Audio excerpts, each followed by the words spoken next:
سفارش کے سلسلے میں سوال ہے کہ جو ایصال ثواب کا سلسلہ ہے والدین مرحومین کے سلسلے میں خصوصاً اس کی کیا صورت ہے، کیا طریقے ممکن ہیں اور شرعی طور پر کس حد تک ثابت ہے؟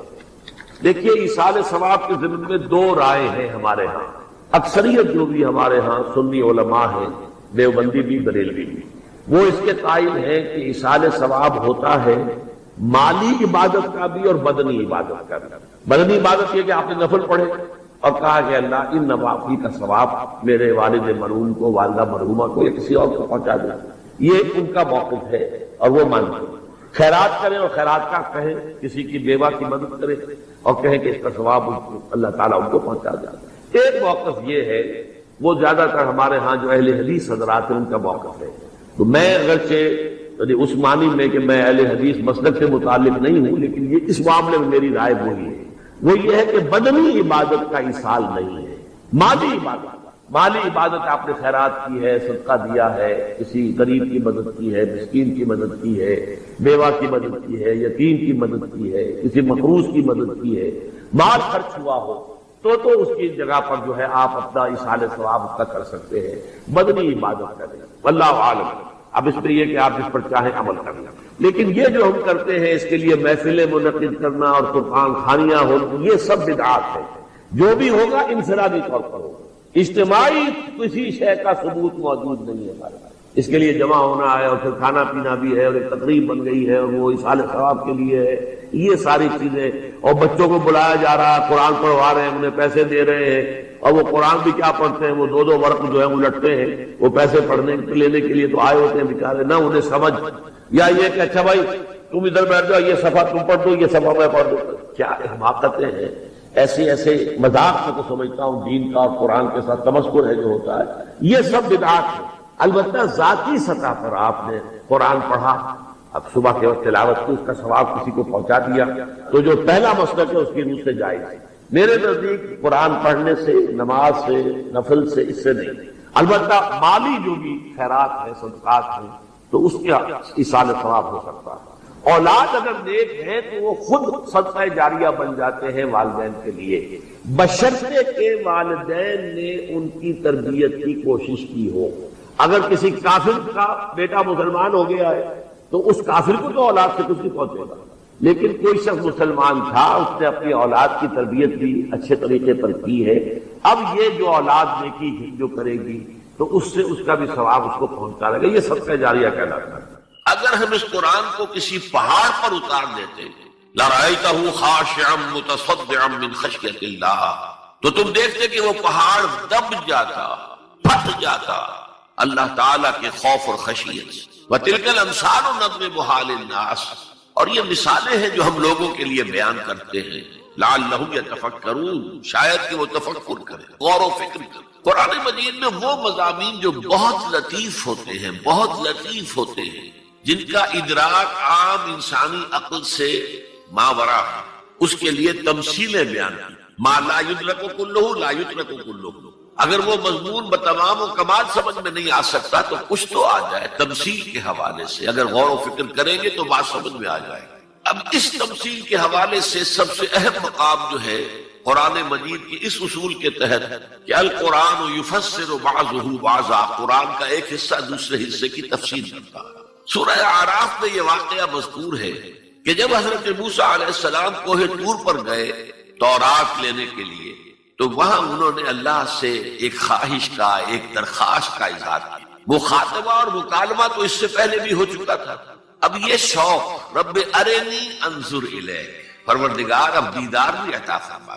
پردے کے پیچھے سے بات تو ہوتی رہی ہے اور ہو رہی ہے، لیکن دیدار بھی عطا کرنا۔ اللہ نے فرمایا لن ترانی، تم مجھے ہرگز نہیں دیکھ سکتے، ولیکن انظر الی الجبل، لیکن وہ سامنے والے پہاڑ پر نگاہ جماؤ، فإن استقر مکانہ فسوف ترانی، اگر وہ اپنے مقام پر قائم رہ جائے، ہم اپنی ایک تجلی اس پر ڈالیں گے، اگر وہ جھیل جائے اس تجلی کو تو تم بھی سوچنا کہ ہمارا دیدار کر سکو۔ فلما تجلی ربہ للجبل، جب اللہ نے اپنی تجلی ڈالی اس پہاڑ پر، جعلہ دکن، تو وہ پھٹ گیا، ریزہ ریزہ ہو گیا۔ وخر موسیٰ صعقا، اور حضرت موسیٰ بے ہوش ہو کر گر گئے۔ حالانکہ تجلی براہ راست حضرت موسیٰ پر نہیں تھی، تجلی پہاڑ پر تھی، اور حضرت موسیٰ بالواسطہ اس تجلی کا مشاہدہ کر رہے تھے، لیکن اس تجلی کا نتیجہ کیا نکلا؟ پہاڑ پھٹ گیا، ریزہ ریزہ ہو گیا، اور حضرت موسیٰ بے ہوش ہو گئے۔ اب یہ واقعہ ہے، وہاں تو تمثیل بیان ہوئی، اور یہ واقعہ ہے۔ تو جو اثر اللہ تعالیٰ کی ذات کی تجلی کا ہے، وہی اثر اللہ کی جو صفت ہے کلام، اس کی تجلی کا۔ اس لیے کہ صفت کس کی ہے؟ اللہ کی ہے۔ صفات ذات حق، حق سے جدا یا عین ذات، متکلمین اس مسئلے کا حل ہی نہیں کر پائے۔ کلام اللہ کی صفت ہے، اس کی صفت کی بھی وہی تاثیر۔ یہ آیت قرآن مجید کی عظمت کو واضح کرتی ہے، جیسے کہ وہ ہے فی نفسہ ہی۔ اب دیکھیے کوئی چیز بہت عظیم ہے، بہت عظیم ہے، بہت عظیم ہے، اگر مجھے اس سے کوئی فائدہ نہیں، مجھے اس سے کوئی دلچسپی نہیں ہوگی۔ تو اب جو دوسرا مقام میں آپ کو سنا رہا ہوں، یہ سورہ یونس کی 2 آیات، یہ ترتیب میں نوٹ کرا چکا ہوں، 1 آیت، 2 آیتیں، 4 آیتیں، 6 آیتیں، 8 آیتیں۔ فرمایا یا ایھا الناس قد جاءتکم موعظۃ من ربکم وشفاء لما فی الصدور وہدی ورحمۃ للمؤمنین قل بفضل اللہ وبرحمتہ فلذلک فلیفرحوا ھو خیر مما یجمعون۔ اے لوگو، تمہارے پاس آ گئی ہے نصیحت، موعظت تمہارے رب کی طرف سے۔ وہ صرف موعظت نہیں ہے، سینوں کے اندر جو روگ ہیں، جو امراض ہیں، ان کا علاج بھی ہے، شفا بھی ہے، شفاء لما فی الصدور۔ تیسرے درجے میں وہ ہدایت ہے، وہ بتاتی ہے کدھر جاؤ کدھر نہ جاؤ۔ جیسے آپ نے دیکھا ہوگا پہاڑی راستوں پر قدم قدم کے اوپر کوشن ہوتا ہے، یہاں سپیڈ کم کر لو ورنہ تم کسی کھائی میں جا گرو گے۔ تو یہ ہدایت کیا ہے؟ دیکھو ادھر مت جانا، ادھر جاؤ، اگر ادھر جاؤ گے تمہارا سارا معاملہ تل پٹ۔ یہ ہے ہدایت۔ اور جو چیز دنیا میں ہدایت ہے وہ آخرت میں رحمت ہے، ہدی ورحمۃ للمؤمنین۔ اب میں چاہتا ہوں ان 4 الفاظ میں جو ربط ہے اسے سمجھیں۔ دیکھیے اگر کسی ایسی زمین پر بارش برسے جو اوپر سے بہت سخت ہے تو پانی بہہ جائے گا، زمین میں جذب نہیں ہوگا تو کوئی روئیدگی پیدا نہیں ہوگی۔ اگر دل سخت ہے تو قرآن مجید ان پر کوئی اثر نہیں ہے۔ اس کے لیے سب سے پہلے موعظہ کی ضرورت ہے، واعظ کی ضرورت ہے، نصیحت کی ضرورت ہے، تاکہ دل نرم پڑ۔ انسانی دل جب سخت ہوتے ہیں تو ان کی سختی چٹانوں سے زیادہ ہوتی ہے۔ سورہ بقرہ میں فرمایا ثم قست قلوبکم فہی کالحجارۃ او اشد قسوہ۔ یہودیوں سے خطاب ہے، ثم قست قلوبکم من بعد ذلک فہی کالحجارۃ او اشد قسوہ۔ اے بنی اسرائیل، تمہارے اس طرز عمل کے نتیجے میں تمہارے دل سخت ہو گئے اور اب وہ پتھروں سے زیادہ سخت۔ لہذا سب سے پہلے ضرورت کیا ہے؟ دل کی زمین کو نرم کیا جائے، اس میں ہل چلایا جائے۔ یہ کام ہے موعظہ کا، واعظ کا، نصیحت کا۔ ہمارے معاشرے میں کسی زمانے میں واعظ کا بڑا رواج تھا، آج کل یہ چیز ختم ہے، بلکہ واعظ کو گھٹیا بات سمجھا جاتا ہے۔ بھائی کوئی عقلی بات کرو، کوئی علمی بات کرو، تم تو واعظ کہہ رہے ہو، گویا کہ واعظ گھٹیا چیز نہیں۔ واعظ سے دل میں رقت پیدا ہو، نرمی پیدا ہو۔ تو قرآن مجید ہی سب سے بڑا موعظہ ہے۔ ہم نے بدقسمتی سے کیا کیا، جب واعظ کہے جاتے تھے تب بھی مثنوی مولانا روم سے، ضعیف احادیث سے، واعظ دستان زنو افسانہ بند، واعظ بڑے اونچے اونچے ہاتھ چلا کر اور افسانہ جو ہے بیان کر رہا ہے، لیکن اس کا حال کیا ہے؟ از خطیب و دیلمی گفتار اوست، بعض ضعیف و شاذ و مرسل کار اوست۔ وہ خطیب بغدادی یا دیلمی کی جو احادیث ہیں، جو سب سے گھٹیا درجے کی کتابیں حدیث کی، سب سے کم تر درجے کی کتابیں حدیث کی، ضعیف کتابوں کے یوں سمجھئے کہ بہت بڑے مجموعے، وہاں سے وہ حدیثیں لا رہا ہے۔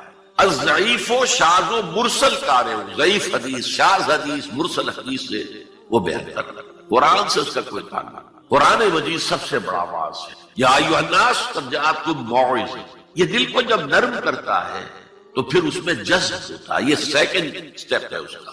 اور جب دل میں جذب ہوگا تو دل کے اندر کی بیماریوں کو دور کر دے گا۔ دل کے اندر کی بیماریاں کون سی ہیں؟ تھرومبوسس نہیں، خنجائدہ نہیں، وہ اور ہے۔ وہ دل کی بیماریاں جن کے لیے قرآن شفا ہے، وہ ہے تکبر، حسد، حب مال، حب دنیا، حب جاہ، حب شہرت۔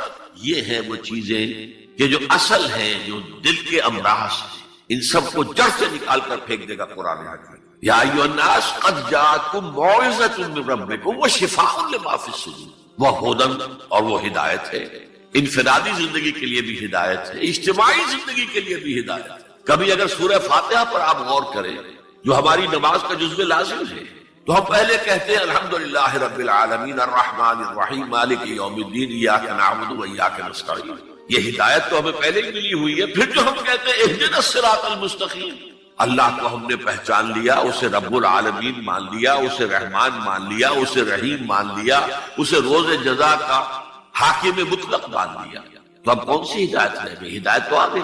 اب اصل ہدایت جو درکار ہے وہ ہے جو ریلیونٹ ہے آج کے دور میں، جو اجتماعی نظام ہے انسانوں کا، اس کے لیے انسان بالکل بے بس، اس کی عقل جو ہے اجتماعی نظام عدل قائم نہیں کر سکتا۔ انفرادی طور پر نیکی اور بدی کا علم میرے اور آپ کے نفس کے اندر ودیعت شدہ وَنَفْسٍ وَمَا سَوَّاهَا فَأَلْهَمَهَا فُجُورَهَا وَتَقْوَاهَا، یہ موجود ہے۔ لیکن یہ کہ معاشرتی نظام میں عورت اور مرد کے درمیان کیا توازن ہو، ان کے حقوق و فرائض کا توازن دنیا میں کیا ہوتا رہا ہے اور ہو رہا ہے آج بھی۔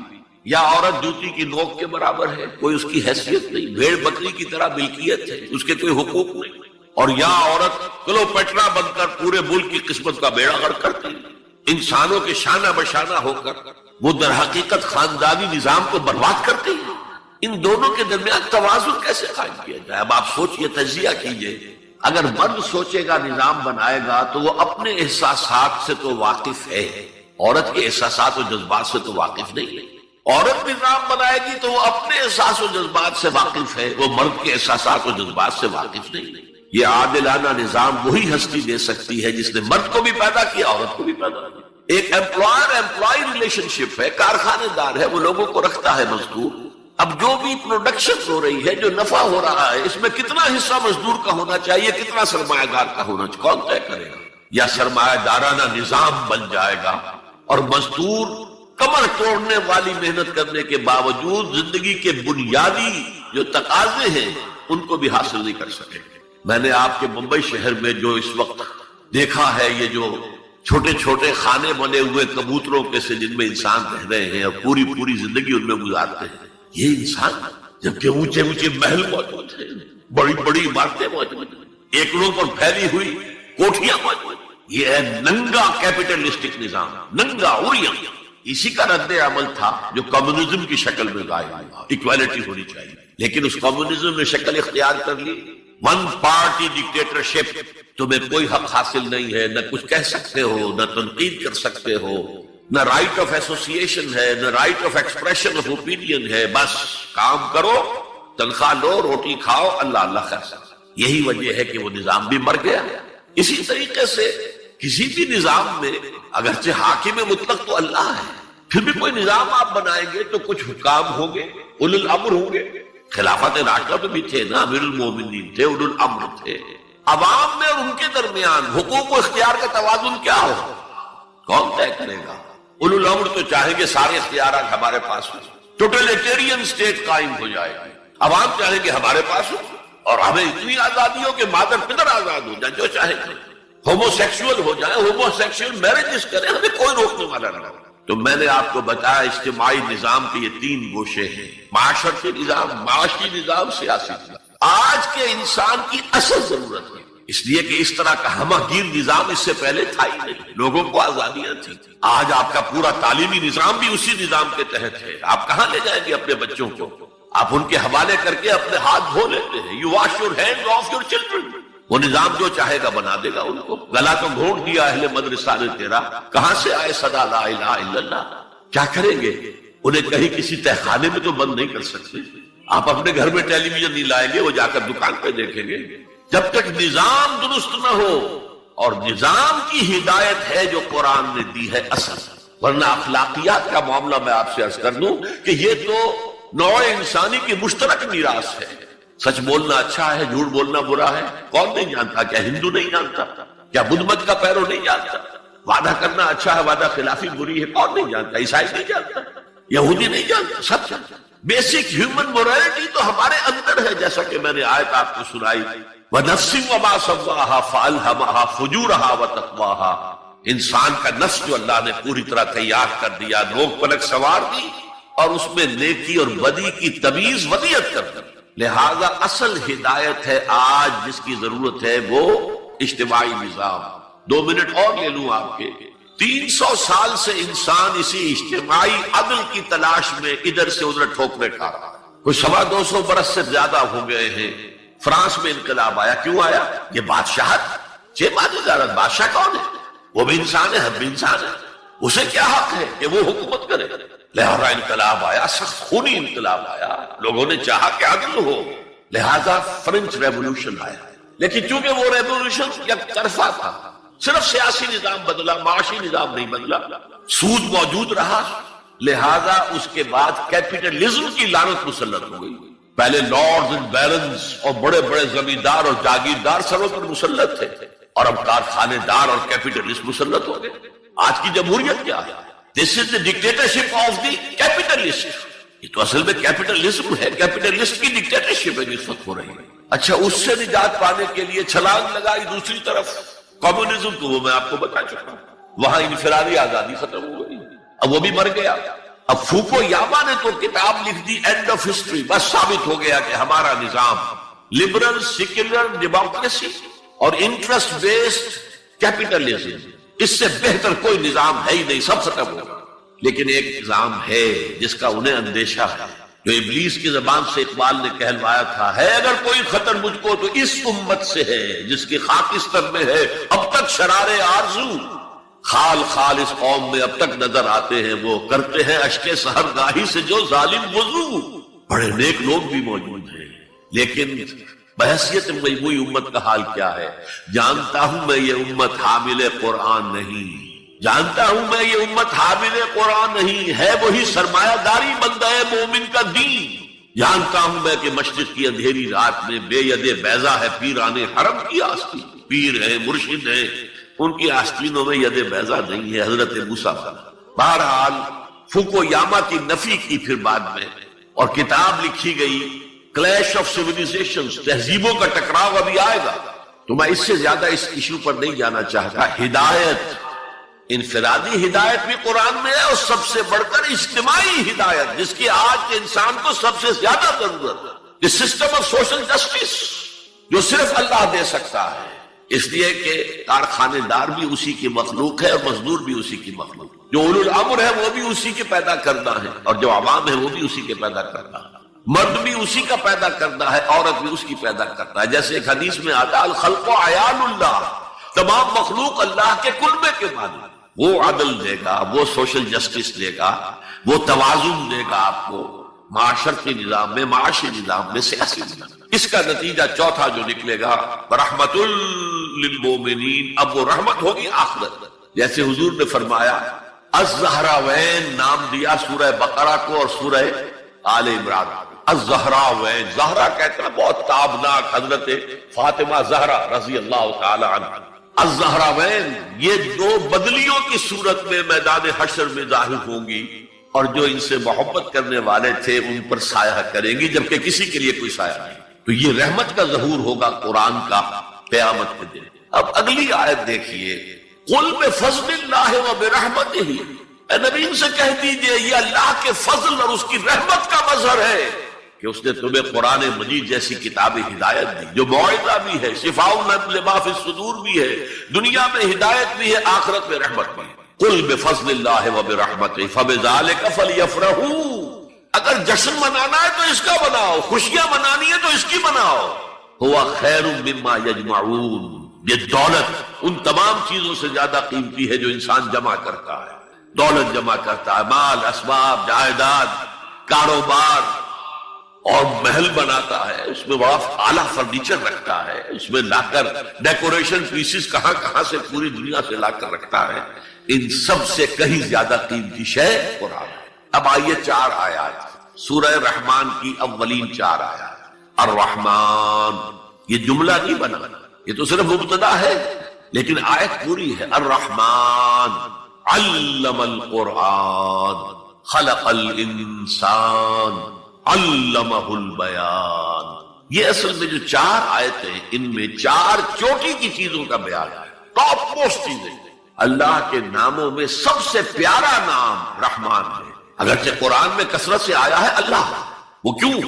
اہل عرب صرف اسی نام سے واقف تھے، اللہم اللہم دعائیں مانگا کرتے تھے. اور آپ کو معلوم ہے سورہ فرقان میں تو اعتراض بھی انہوں نے کیا، یہ رحمان تو کون ہے، ہم تو جانتے نہیں ہیں، یہ کہاں سے لے آئے ہوئے محمد الرحمان صلی اللہ علیہ وسلم. لیکن آپ غور کریں تو سب سے پیارا نام رحمان ہے. دیکھیے رحمت سے یہ دو نام بنائے گئے، الرحمن الرحیم.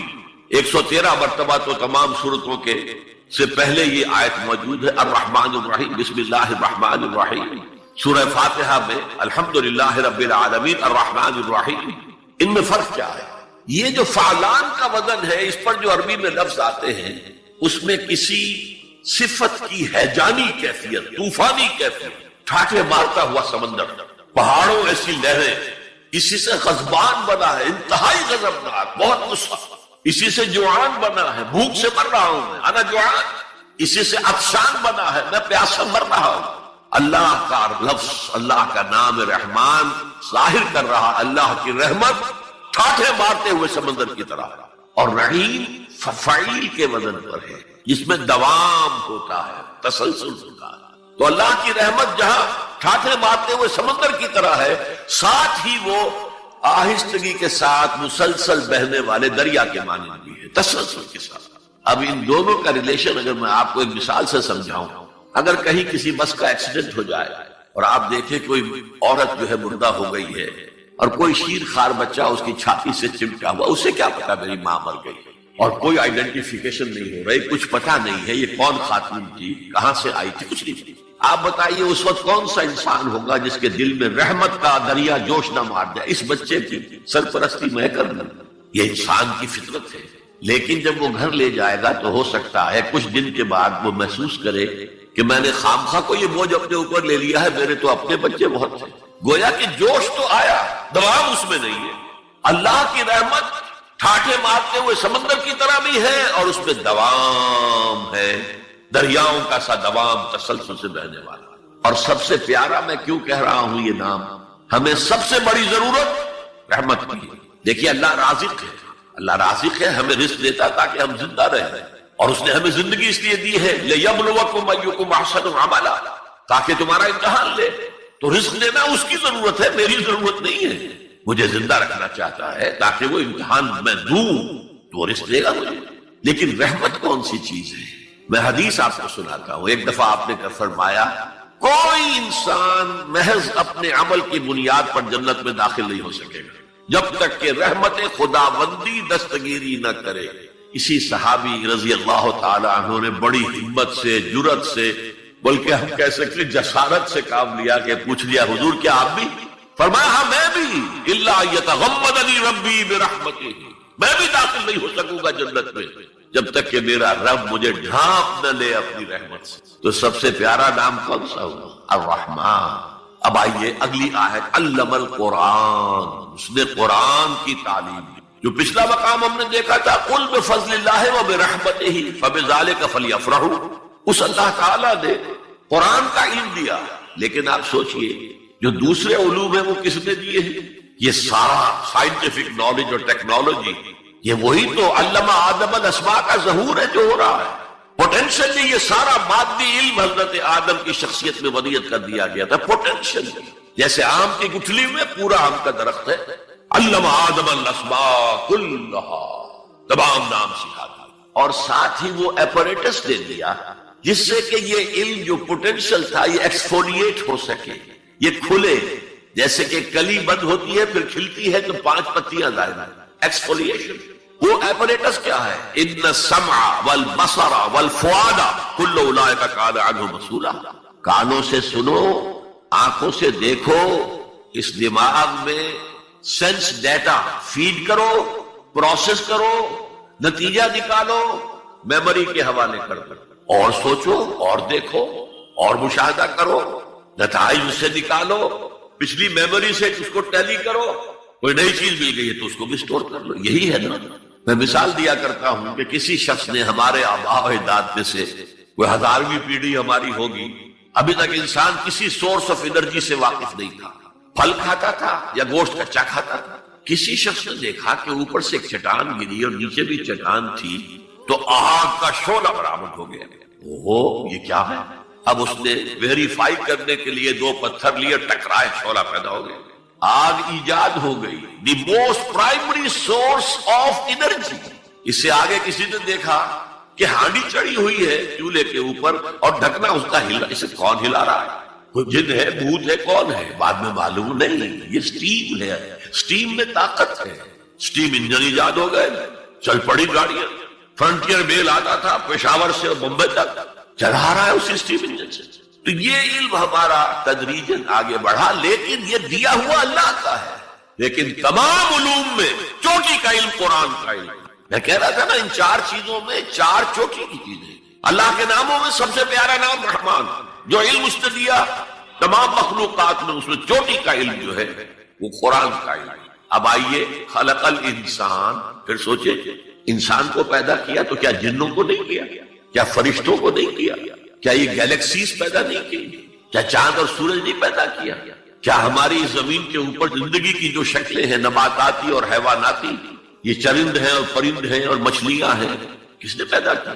سب کچھ اس نے پیدا کیا، لیکن اس کی کریشن کا کلائمیکس انسان، سب سے بڑی اس کی تخلیق انسان، جو مسجود ملائک بن گیا۔ فسجد الملائکۃ کلھم اجمعون، کس قدر تاکید ہے، سجدے میں گر گئے تمام فرشتے، کل کے کل فرشتے جمع ہو کر 3 مرتبہ۔ کہیں شبہ رہ جائے جبرائیل نے نہیں کیا ہوگا سجدہ یا اسرافیل، نہیں، کلھم اجمعون۔ یہ انسان شاہکار ہے اللہ کی تخلیق کا۔ فرمایا ہے خلقتہ بیدی، اے ابلیس تو اس آدم کو سجدہ نہیں کرنا چاہتا جسے میں نے اپنے دونوں ہاتھوں سے بنایا۔ کیا معنی اس کے؟ اللہ کے 2 ہاتھ کیا ہیں؟ الا لہ الخلق والامر، 2 عالم ہیں، ایک عالم امر ہے، ایک عالم خلق ہے۔ عالم امر میں اللہ کے حکم کی تعمیل چشم زنن میں ہو جاتی ہے، انما امرہ اذا اراد شیئا فانما یقول له کن فیکون۔ اور عالم خلق میں وقت لگتا، آم کی گٹھلی سے درخت تو بنے گا آم کا، لیکن کتنے سال لے گا؟ ماں کے پیٹ میں بچہ پرورش تو پائے گا، لیکن 9 مہینے لے گا۔ اللہ نے فرمایا کتنی جگہ پر میں نے آسمان اور زمین 6 دنوں میں پیدا کیا۔ عالم خلق میں ٹائم کا ایلیمنٹ ہے، عالم امر میں کوئی ٹائم نہیں۔ عالم امر سے تعلق رکھنے والی صرف 2 مخلوقات ہیں، فرشتے اور انسانی ارواح۔ یسألونک عن الروح قل الروح من امر ربی۔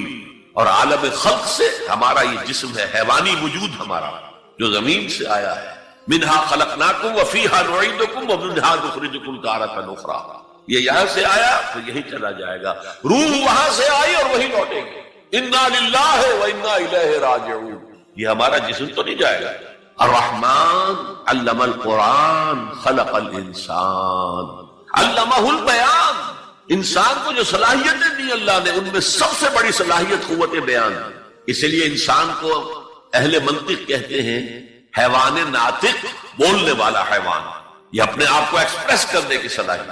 یہ تمام صلاحیتوں میں چوٹی کی صلاحیت ہے۔ دیکھیے ہمیں آنکھیں بھی ہیں، حیوانوں کی بینائی ہم سے کہیں زیادہ ہے۔ ایسے حیوان بھی ہیں کہ جنہیں لائٹ کی ضرورت ہی نہیں، بغیر روشنی کے دیکھتے ہیں۔ یہ باز اور شاہین بڑی بلندی سے زمین پر پڑی ہوئی سوئی کو دیکھتے ہیں۔ سماعت ہمیں دی تو بہت سے حیوانات کو ہم سے بہت زیادہ سماعت دی۔ آپ گھوڑے پر سوار جا رہے ہیں، آپ نے کوئی آواز نہیں سنی، گھوڑے نے سن لی ہے، اس کی کنوتیاں کھڑی ہو گئی، اینٹینا کھڑے ہو گئے، سوار کو معلوم ہوا کوئی خطرہ ہے، اس نے تو کچھ نہیں سنا تھا۔ پھر کتنے حیوان ہیں جو سونگنے کی قوت ان میں کتنی زیادہ ہے، ہر شے کو سونگ کر پتہ کرتے ہیں یہ ہمارے کھانے کی ہے کہ نہیں۔ اصل صلاحیت جو انسان کی صلاحیت ہے وہ قوت بیان ہے۔ آپ کو معلوم ہے بڑے بڑے وکیل ایک پیشی کے 5 لاکھ روپیہ لے رہے ہیں، کیوں؟ ان کے اندر بیان کی صلاحیت زیادہ ہے، وہ مقدمے کو خوبصورتی سے پیش کر سکتے ہیں۔ ورنہ وہی قانون پڑھنے والے جو ہیں وکلا، وہ جوتی پٹخان سے پھرتے ہیں، کوئی ان کو پوچھتا نہیں۔ اسی طرح آپ کو معلوم ہے دنیا میں بڑے بڑے جو ڈکٹیٹر بنے ہیں وہ قوت بیان کی بنیاد پر بنے۔ ہٹلر کی فائری سپیچز اس نے کہاں سے کہاں اسے پہنچا دیا۔ لیکن اب ان چیزوں کو جوڑیے، الرحمن علم القرآن، یہ ایک جملہ بنا ہے، رحمان نے قرآن سکھایا، خلق الانسان، انسان کو پیدا کیا، علمہ البیان۔ یہ 3 ویلیوز ہیں جو 4 آیتوں میں آئی ہیں۔ آپ نے میتھمیٹکس میں یا ارتھمیٹکس میں پڑھا ہوگا، ریشو پروپورشن کا قاعدہ، نسبت و تناسب۔ 3 ویلیوز دے دی گئی، یہ چوتھی تلاش کرو۔ وہ چوتھی ویلیو کیا ہے؟ دیکھو اگر تمہیں کوئی قوت بیان اللہ نے دی ہے اسے قرآن کو بیان کرنے میں صرف کرو. جیسے ہم کہتے ہیں کہ توپ سے مکھی نہیں ماری جاتی، توپ جتنی بڑی شے ہے وہ مکھی مارنے کے لیے تو استعمال نہیں ہوتی. تمہیں اللہ نے قوت بیان دی ہے، اسے صرف پیسے کمانے کے لیے استعمال نہ کرو، اسے لیڈری چمکانے کے لیے استعمال نہ کرو. اس قوت بیان کو اس قرآن کے بیان کرنے میں استعمال کرو. یہ جو نتیجہ نکلا ہے یہ ایک حدیث میں آیا ہے اور اس میں عجیب لطف ہے. الرحمن علم القرآن خلق الانسان علمہ البیان عن عثمان ابن عفان. وہی جو ہے قافیہ چلا آ رہا ہے، بخاری شریف کی روایت ہے، خیرکم من تعلم القرآن وعلمہ. تم میں سے بہترین لوگ وہ ہیں جو قرآن سیکھیں اور سکھائیں، پڑھیں اور پڑھائیں، سمجھیں اور سمجھائیں. یہ بہترین ہے، اس کو بہتر نہ کہیں. یہ خیر کے بعد من آ جائے گا تو یہ کمپیریٹو ڈگری ہوگی. انا خیر من ہو، ابلیس نے کہا تھا میں اس آدم سے بہتر ہوں. خلقتنی من نار خلقتہ من طین، مجھے تو نے آگ سے بنایا اسے مٹی سے بنایا. اگر من نہ آئے تو یہ سپرلیٹو ڈگری ہے. خیرکم، تم میں سے بہترین لوگ وہ ہیں جو قرآن سیکھے اور سکھائیں. کاش یہ حدیث نقش ہو جائے نوجوانوں کے دل پر. کیریئرز کی تلاش کرتے ہیں، MBA کر لیں، کمپیوٹر میں MS کر لیں، کیریئر بنے گا، تنخواہ اچھی ملے گی. وہ سارا کچھ اس دنیا کے لیے، عارضی دنیا کے لیے، عارضی زندگی کے لیے ہے اور کچھ بھی نہیں. حضور فرما رہے سب سے اونچا کیریئر یہ ہے قرآن پڑھو اور پڑھاؤ. اور یہ تو ہمارے ذمے لگا کر گئے حضور. خطبہ حجۃ الوداع میں کیا کہا تھا؟ میں صرف تمہارے لیے تو نہیں بھیجا گیا تھا. وَمَا أَرْسَلْنَاكَ إِلَّا كَافَّةً لِلنَّاسِ بَشِيرًا وَنَذِيرًا. اے محمد ہم نے آپ کو نہیں بھیجا ہے مگر ساری نوع انسانی کے لیے بشیر اور نذیر بنا کر. تو حضور نے تو تبلیغ ابھی صرف اہل عرب تک کی تھی. رسول تو تھے وہ پوری نوع انسانی کی. وہ کون کرے گا؟ وَكَذَلِكَ جَعَلْنَاكُمْ أُمَّةً وَسَطًا لِتَكُونُوا شُهَدَاءَ عَلَى النَّاسِ وَيَكُونَ الرَّسُولُ عَلَيْكُمْ شَهِيدًا. ہم نے تمہیں امت بنایا، کس لیے بنایا؟ خیر امت بنایا، امت وسط بنایا، درمیانی امت بنایا.